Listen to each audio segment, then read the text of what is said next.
ಜಾತಿ ಗಣತಿ ವಿಚಾರದಲ್ಲಿ ಸರ್ಕಾರದ ದಿಟ್ಟ ನಿರ್ಧಾರ. ಕ್ಯಾಬಿನೆಟ್ನಲ್ಲಿ ನಡೆದ ಚರ್ಚೆ ಬಗ್ಗೆ ಗೊತ್ತಿಲ್ಲ. ಬೆಂಗಳೂರಿನಲ್ಲಿ ಎಐಸಿಸಿ ಅಧ್ಯಕ್ಷ ಖರ್ಗೆ ಹೇಳಿಕೆ.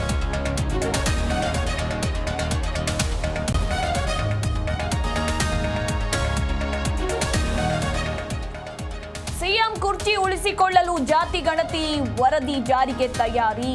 ಇದು ಸಿದ್ದರಾಮಯ್ಯಗೆ ಮರಣ ಶಾಸನ ಆಗಬಹುದು. ಬೆಂಗಳೂರಿನಲ್ಲಿ ಕೇಂದ್ರ ಸಚಿವ ಸೋಮಣ್ಣ ಹೇಳಿಕೆ.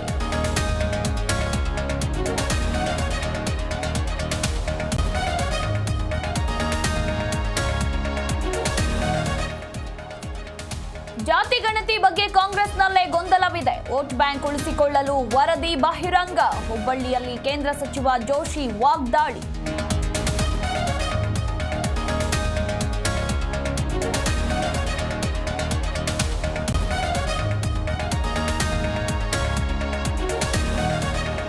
ಸಚಿವೆ ಲಕ್ಷ್ಮೀ ಹೆಬ್ಬಾಳ್ಕರ್ ಸಂಸದ ಶೆಟ್ಟರ್ ಮಧ್ಯೆ ಜಟಾಪಟಿ. ಕೇಂದ್ರದ ಅನುದಾನ ಬಳಕೆಗೆ ಕತ್ತರಿ ಆರೋಪ.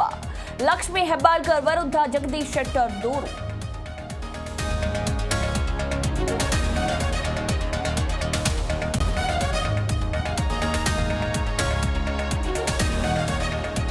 ಶಾಸಕ ಯತ್ನಾಳ್ಗೆ ಜೀವ ಬೆದರಿಕೆ ಹಾಕಿದ್ದು ತಪ್ಪು. ಸರ್ಕಾರ ಅವರಿಗೆ ಸೂಕ್ತ ಭದ್ರತೆ ನೀಡಲಿದೆ. ವಿಜಯಪುರದಲ್ಲಿ ಸಚಿವ ಎಂಬಿ ಪಾಟೀಲ್ ಹೇಳಿಕೆ.